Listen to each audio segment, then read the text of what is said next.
اللہ تعالیٰ نے قرآن مجید میں ارشاد فرمایا کہ الأخلاء یومئذ بعضهم لبعض عدو إلا المتقین۔ فرمایا بڑے گہرے دوست بھی قیامت والے دن دشمن بن جائیں گے سوائے ان کے جو پرہیزگار ہوں گے۔ پرہیزگار لوگوں کی دوستیاں قیامت والے دن بھی قائم رہیں گی، باقی جو گہرے ترین دوست ہوں گے وہ قیامت والے دن دشمن بن جائیں گے۔ الا المتقین، سوائے پرہیزگاروں کے۔ دنیا میں آپ کو کوئی شخص ایسا نہیں ملے گا جس کا کوئی دوست نہ ہو، اور وہ لوگ بھی بڑی کثرت سے ملیں گے جو دوستوں کا شکوہ بہت کرتے ہیں۔ دوستیاں لگانا، دوست بنانا، تعلقات استوار کرنا یہ منع نہیں، شرط یہ ہے کہ دوستی اللہ تعالیٰ کی رضا کے لیے لگائی جائے۔ ہمارے ہاں جتنی تیزی کے ساتھ دوستیاں لگتی ہیں اس سے زیادہ تیزی کے ساتھ دوستیاں ٹوٹ جاتی ہیں۔ اس کی سب سے بنیادی اور اہم وجہ یہ ہوتی ہے کہ ہمارے ہاں دوستیوں کا جو معیار ہوتا ہے وہ دنیاوی لالچ ہوتا ہے۔ ہم اپنے مخصوص مفادات کی خاطر دوستی لگاتے ہیں، اور جب تک ہمارا وہ مفاد پورا ہوتا ہے تب تک تو ہم اس دوستی کو قائم رکھتے ہیں، اور جہاں ہم محسوس کرتے ہیں کہ اب یہ مفاد پورا نہیں ہو رہا وہاں ہم شکوہ، شکایتیں، اعتراضات شروع کر دیتے ہیں، اور اس کا نتیجہ یہ نکلتا ہے کہ بڑی محبت سے شروع ہونے والی دوستی بھی بڑی تیزی سے ٹوٹ جاتی۔ تو میرے بھائیوں یاد رکھیے گا کہ دوستی اور تعلق قائم رکھنے کے لیے سب سے اہم اور سب سے بنیادی ضرورت یہ ہے کہ دوستی محض اللہ کی رضا کے لیے لگائی جائے۔ اللہ کے پیارے حبیب صلی اللہ تعالیٰ علیہ وسلم بیان فرماتے ہیں، حضور فرماتے ہیں قیامت والے دن اللہ کی بارگاہ سے یہ اعلان ہوگا کہ کہاں ہیں وہ لوگ جو میری رضا کے لیے آپس میں محبت کیا کرتے تھے۔ رب فرمائے گا جب آج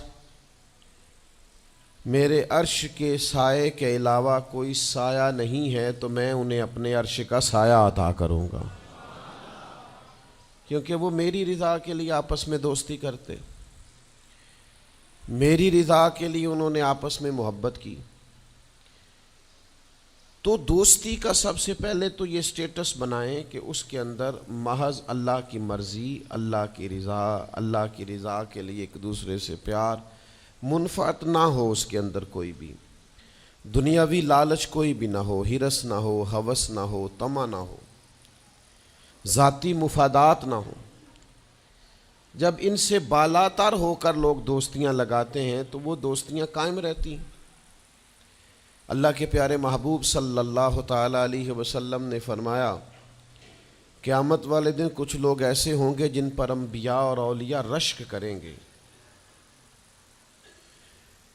ان کے چہرے 14ویں رات کی طرح چمک رہے ہوں گے، انہیں نور کے ممبروں پہ بٹھایا جائے گا۔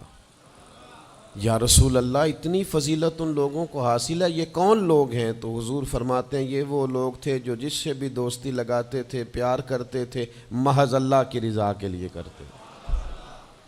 تو اللہ تعالیٰ صبح قیامت انہیں اعزازات سے نوازے گا، شرف سے نوازے گا، فضیلت سے نوازے گا۔ دوسری بات یہ ہے کہ دوستی کب قائم رہتی ہے؟ دوستی تب قائم رہتی ہے جب ہم دوستوں سے زیادہ امیدیں نہ لگائیں، انسانوں کو انسان ہی سمجھیں، ان سے بہت لمبی اور وسیع امیدیں لگا لینا اور بڑے وسیع مطالبات کرنا اور بڑی لمبی چوڑے تقاضے دوستوں سے کرنا۔ میں اکثر دوستوں کی خدمت میں یہ گزارش کیا کرتا ہوں کہ اپنے دوستوں سے کوئی مطالبہ کر کے انہیں آزمائش میں نہ ڈالو۔ تم نے اپنے ہی دوست کو لا کر پل صراط پہ کھڑا کر دیا ہے، بیچارہ اس طرف جائے کہ اس طرف جائے۔ ان سے کوئی ایسا مطالبہ کرنا جو ان کی پہنچ سے باہر ہو، ان کی حیثیت سے بڑھ کر ہو، ان کی طاقت سے زیادہ ہو تو اس کا مطلب یہ ہے کہ آپ نے اپنی دوستی کو خود آزمائش میں ڈال دیا ہے۔ آپ اتنے لمبے چوڑے تقاضے نہ کریں، آپ محدود سا لوگوں کے ساتھ تعلق بنائیں۔ وہ جی میں اس کے اتنا کام آیا ہوں تو اب اس کو اس سے ڈبل آنا چاہیے، تو آپ نے دوستی کی نہیں، آپ نے تو تجارت کی۔ اگر آپ کی محبت ہوتی تو پھر تو آپ کا انداز اور ہوتا، جب تیرا حکم ملا ترک محبت کر دی، دل مگر اس قدر تڑپا کہ قیامت کر دی۔ تو یاد رکھیے گا کہ آپ حکم جب آ گیا، جب آپ محسوس کریں تو اس وقت پھر آپ اس چیز کو سمجھ جائیں۔ تو دوستیوں کو کبھی بھی آپ کٹہرے میں کھڑا نہ کریں، تعلقات کو کبھی بھی آزمائش کی بھیٹ نہ چڑھائیں۔ اس طرح کا ماحول نہ بنائیں جس میں آزمائش پیدا ہو، جس میں تکلیف بڑھ جائے، جس میں کرب کا احساس سامنے والے کو ستائے۔ کوشش کریں گنجائش رہے ماحول کے اندر، آسانی رہے، وسعت رہے۔ تیسری بات یہ ہے کہ اگر آپ محسوس کرتے ہیں کہ دوستی کو چلانا ہے تو پھر صرف اسی چیز کو نہ یاد رکھیں جو چیز آپ کو آج میسر آ رہی ہے اور آج آپ کو انکار ہو رہا ہے۔ اس سے پہلے جو دوستوں نے بڑی وفائیں کی ہیں وہ بھی تو یاد رکھے نا۔ ہمارا یہ ماحول ہوتا ہے کسی بندے نے 99 دفعہ نیکی کی ہے، ایک دفعہ انکار کیا ہے، تو ہمیں ایک دفعہ کا انکار تو یاد رہتا ہے لیکن 99 نیکیاں یاد نہیں رہتی۔ یہ بہت بڑی زیادتی ہے۔ آپ کو اگر اتنی لمبی چوڑی اس کی نیکیاں فراموش کرنے میں 1 منٹ نہیں لگا تو پھر آپ نے دوستی کس مقصد کے لیے لگائی تھی؟ آپ اس کو سمجھیں، اس کو آپ محسوس کریں۔ تو میں نے یہ دیکھا ہے زندگی میں کہ لوگ چاہتے ہیں کہ روز ان کا مطالبہ پورا کیا جائے، روز ان کا مطالبہ پورا۔ ہمارے ایک دوست تھے، بزرگ تھے، تو وہ سلسلہ طریقت کو چلاتے تھے، خانقاہ نظام کو، نظم کو لے کے چلنا مشکل ہوتا ہے۔ تو ان کے ایک مرید نے شکوہ کیا، اس نے کہا کہ حضرت پہلے آپ بڑا وقت دیتے تھے، اب آپ ٹائم نہیں دیتے۔ تو فرمانے لگے پہلے میرے بچے 1-2 تھے، اب درجنوں میں ہو گئے، اب وقت بٹ کے ملے گا نا۔ والد پہلے ایک پر توجہ دیتا ہے، بچے 4 ہو جائیں تو ٹائم تقسیم، بات کی سمجھ آ رہی ہے؟ تو وقت تقسیم ہو کے ملے گا نا جب بچے بڑھ جاتے ہیں۔ اور فرمانے لگے ابھی تو میرے سمجھ لو 10-15 بچے ہیں، تو جب پوتے نواسے نواسیاں ہو گئے تو یہ اور زیادہ بٹ جائے گا، پھر اس میں اور زیادہ تقسیم کار ہو جائے گی۔ تو پھر اس طرح کر کے ماحول میں تقسیم ہو جاتی، اور یہ ہوتا ہے، یہ ایک صورت ہے۔ آپ دیکھیے نا، کبھی ایسا بھی ٹائم تھا حجر اسود پر کہ اس کو ہاتھ لگا کے آپ چوم لیتے تھے، اور ڈھیروں وقت صحابہ اس پر چہرے رکھ کے رویا کرتے تھے۔ پھر ایسا وقت آیا کہ چھڑی لگا لو بھائی، چھڑی لگا کے پیچھے ہٹ جاؤ، اور اب ایسا ٹائم ہے کہ آپ دور سے استلام کر لیں۔ اب اگر آپ کہیں کہ مسلمان دیکھو جی حجر اسود کو تو ہاتھ لگانے کا موقع ہی نہیں مل رہا، تو بھئی نبی پاک نے تو فرمایا میں قیامت والے دن کثرت امت پر فخر کروں گا کہ میری امت زیادہ ہے۔ تو یہ تو تعداد کا بڑھنا، یہ تو کثرت کا ہونا، یہ تو باعث ناز اس کو سرکار نے کہا۔ اب آپ دائروں میں محدود کرنا چاہتے ہیں، آپ اس طرح کا ماحول بنانا چاہتے ہیں کہ کوئی شخص مقید ہو جائے، وہ اس دائرے سے باہر نہ نکلے، تو یہ تو بات درست نہیں ہے۔ تو کوشش کرنے کا مقام یہ ہے کہ آپ دوسروں کے لیے بھی گنجائش پیدا کریں، دوسروں کے لیے بھی آسانی کرنے کی کوشش کریں، پھر تعلق برقرار۔ اور پھر آپ پچھلی نیکیاں بھی تھوڑی یاد رکھیں کہ اس سے پہلے اس نے بڑی نیکی کی، بڑی محبت کی، تو پچھلی نیکیاں بھی دوستوں کی یاد رکھیں۔ صحیح بخاری سے ایک حوالہ عرض کرتا ہوں، نبی پاک صلی اللہ تعالیٰ علیہ وسلم کا نا ایک راز لیک ہو گیا۔ حضور مکہ مکرمہ پر حملہ کرنا چاہتے تھے، تو ایک خط لکھ کے دیا گیا ایک عورت کو کہ جا کے پہلے سے آگاہ کر دو مکے والوں کو کہ تم پر حملہ ہونے والا ہے۔ اس عورت نے وہ خط اپنے بالوں میں چھپایا اور وہ نکل گئی۔ اللہ تعالیٰ نے محبوب پاک کو اطلاع دی، حضور علیہ الصلاۃ والسلام نے حضرت مولا علی کو 2 صحابہ کے ساتھ بھیجا، فرمایا مقام خاک پر تمہیں ایک بی بی ملے گی، اس کے پاس سے خط ہے جو کفار کی طرف جا رہا ہے، اسے گرفتار کرو، وہ خط لے لو اور واپس آ جاؤ۔ حضرت مولا علی شیر خدا رضی اللہ تعالیٰ عنہ وہاں پہنچ گئے، اس خاتون کو گرفتار کر لیا، اس کو کہا وہ خط دے، وہ کہنے لگی میرے پاس تو نہیں ہے، کوئی خط نہیں۔ تو حضرت علی فرمانے لگے چونکہ میرے نبی نے کہا ہے تو خط تیرے پاس ہی ہے۔ ہاں ساڈے نبی دی زبان ساڈے واسطے قرآن، وہ زبان جس کو سب کن کی کنجی کہیں، اس کی نافذ حکومت پہ لاکھوں خط تیرے پاس ہے. آپ نے تلوار نکال لی، فرمایا نکالتی ہے کہ نہیں؟ اس نے بال کھولے، خط نکال دیا. وہ خط جب کھولا تو خط لکھا تھا حضرت حاتم بن نبی بلتا رضی اللہ تعالیٰ عنہ، بدری صحابی ہیں. وہ خط لے کے آ گئے، نبی پاک کی بارگاہ میں پیش کیا. حضور نے خط کھولا، حضرت عمر کہنے لگے مجھے اجازت دے میں اس کی گردن کاٹوں، اس نے ہمارا راز فاش کیا ہے. کتنی بڑی بات ہے. قرآن مجید کی سورہ ممتحنہ اس وقت نازل ہوئی تھی جب یہ واقعہ ہوا تھا. اللہ کے حبیب علیہ السلام نے فرمایا عمر ٹھہر جا، اتنی جلدی نہ کر، اس بندے کی وفات تو دیکھ، یہ بدر میں بھی تلوار لے کے ہمارے ساتھ گیا تھا، بدری صحابی ہے. اس کی وہ بات یاد رکھ کہ بدر کے مقام پر جب کہ بڑا مشکل تھا کافروں کے سامنے کھڑا ہونا، ان کی 1000 تعداد تھی اور مسلمان بڑی عددی طور پر اس کثرت کا شکار نہیں تھے، صرف 313 تھے.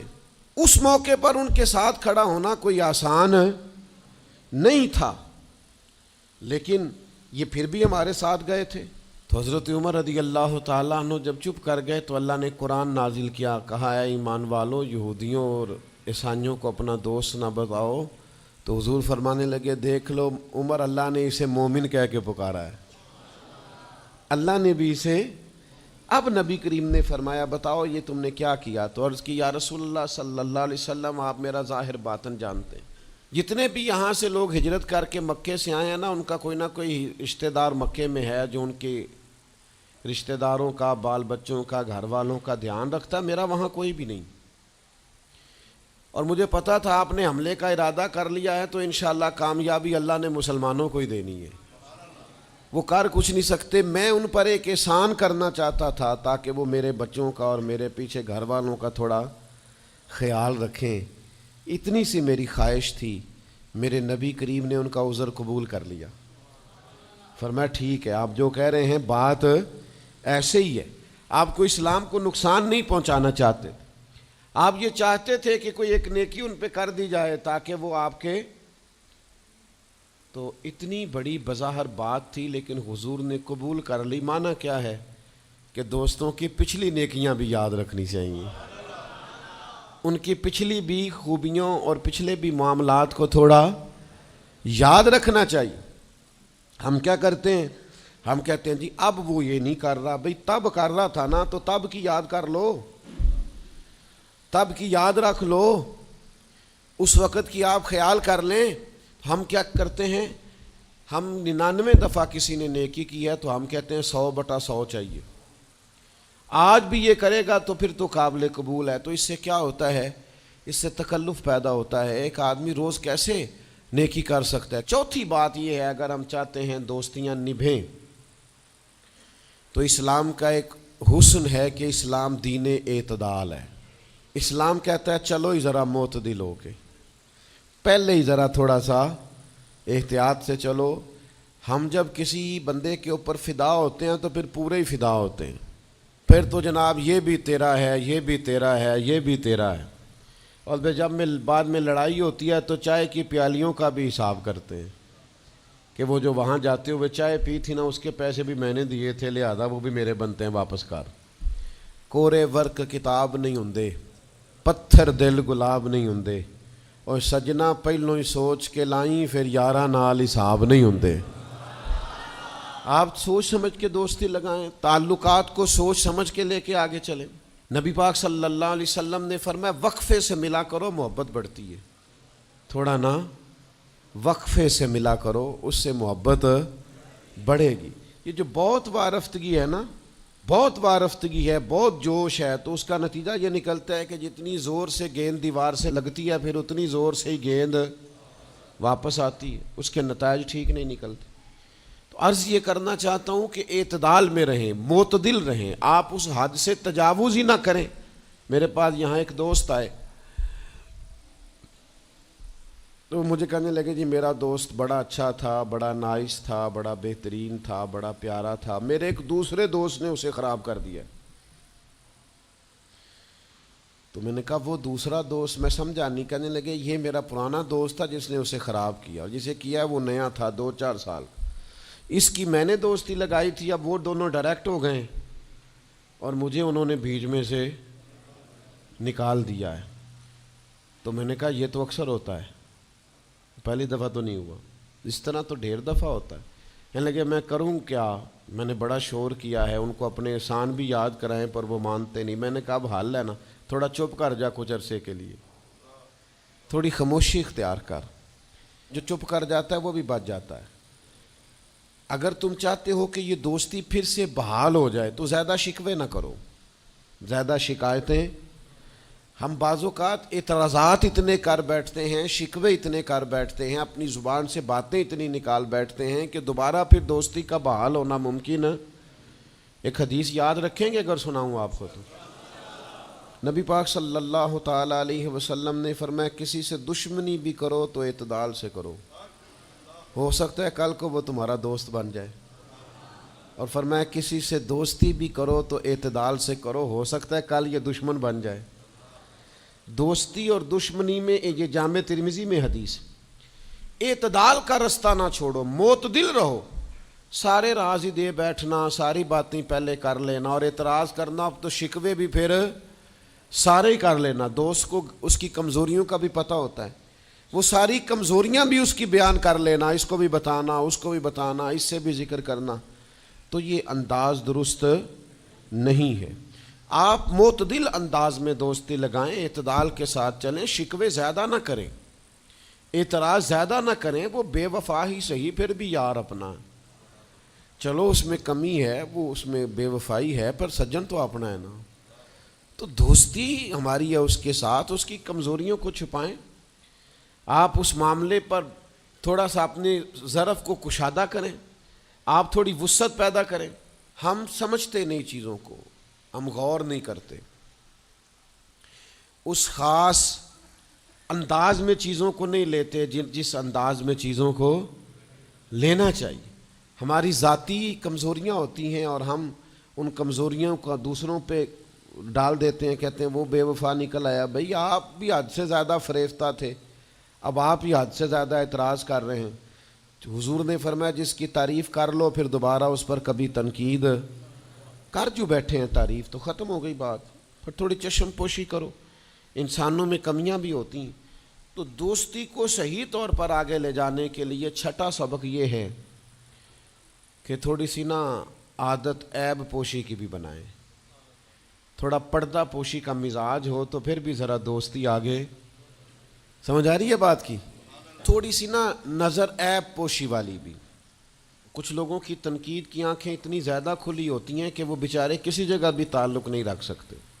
جہاں جاتے ہیں انہیں کمیاں ہی کمیاں نظر آتی ہیں, خامیاں ہی خامیاں نظر آتی ہیں. ان کا مزاج ہی نہیں ہوتا کسی عیب کو چھپانے کا. تو آپ جس جگہ پہ موجود ہیں, جس جگہ آپ کے تعلقات ہیں, جہاں دوستی ہے, جہاں محبت ہے, وہاں تھوڑا سا عیب پوشی کا بھی مزاج ہونا چاہیے.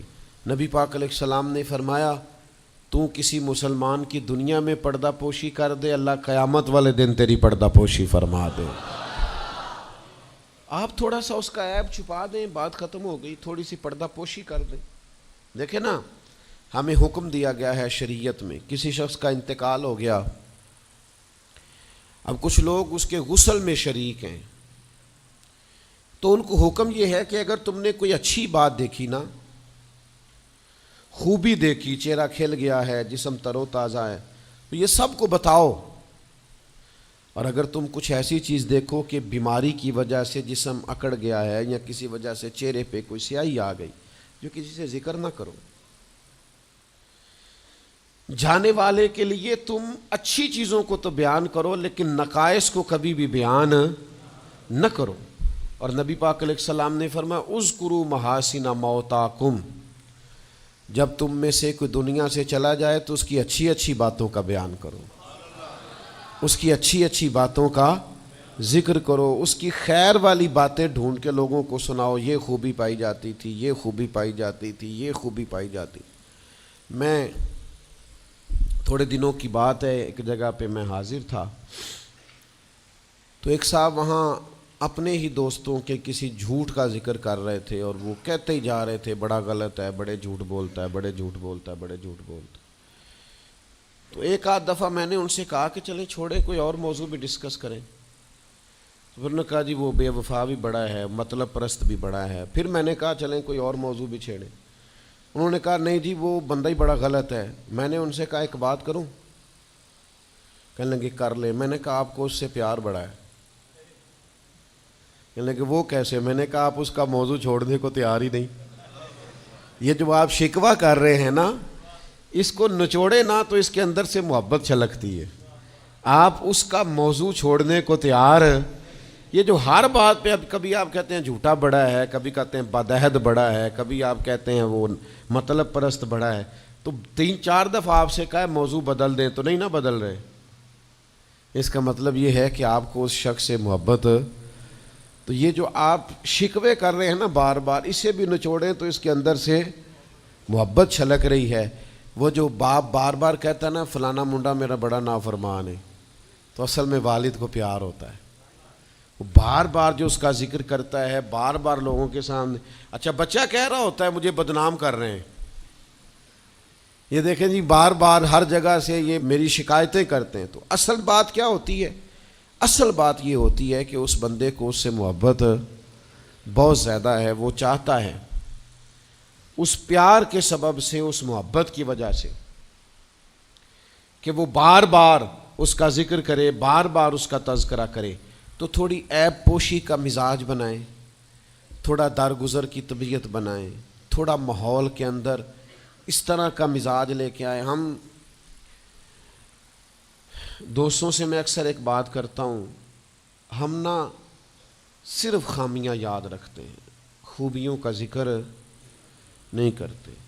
اس کا نتیجہ یہ نکلتا ہے کہ ہماری دوستیاں تیزی سے ختم ہوتی ہیں، تعلقات زیادہ دیر پا ہوتے نہیں، چلتے نہیں۔ ہمیں کرنا یہ ہے کہ ہمیں اللہ کی رضا کے لیے دوستی کرنی، اللہ کی رضا کے لیے لوگوں سے پیار کرنا، اللہ کی رضا کے لیے اللہ کے بندوں کی باتیں سننی، اللہ کی مخلوق سمجھ کے لوگوں کی خوبیاں دیکھنی، اللہ کے بندے سمجھ کے ان کے اندر پائی جانے والی باتوں کو ہم نے اخذ کرنا۔ اگر ہم تعلقات میں لالچ لائیں گے، ذاتیات لائیں گے، زیادہ امیدیں لگائیں گے، اس کا نتیجہ ٹھیک۔ ایک بزرگ غریب تھے پھر امیر ہو گئے، تو کسی نے ان کو مبارک دی کہ بڑی بات ہے آپ کو اللہ نے بڑے پیسے دیے ہیں، تو فرمانے لگے یار پہلے جو یار تھا وہ میرا دوست تھا، اب تو ڈھیر سارے لوگ میری جیب کے دوست ہیں، اب تو جیب کا رشتہ ہو گیا ہے لوگوں کا، ڈھیر سارے لوگوں کا۔ تو دوستیوں میں اخلاص لائیں، خلوص لائیں، ساری زندگی یہ طے کریں کہ میں نے دوست کے کام آنا ہے، پر میں نے دوست کو کام کہنا نہیں، میں نے اس کی خدمت کرنی ہے لیکن کبھی اسے اپنی خدمت کے لیے مجبور، جس حد تک ہو سکے اس کی مدد کرنی ہے لیکن کبھی اسے اس تکلیف میں ڈالنا، یہ مزاج پیدا کریں۔ آپ کو اس دوستی میں روحانیت محسوس ہوگی، اس تعلق کے اندر آپ کو ٹھنڈک محسوس ہوگی، لیکن جب شائبہ ایک نقطے کا بھی ذاتی لالچ کا آ جائے گا نا، پھر اس میں ٹھنڈک نہیں رہے گی، اس میں وہ خوبی نہیں رہے گی جو کہ ہونی چاہیے۔ اللہ تعالی ہمیں سمجھنے کی توفیق دے۔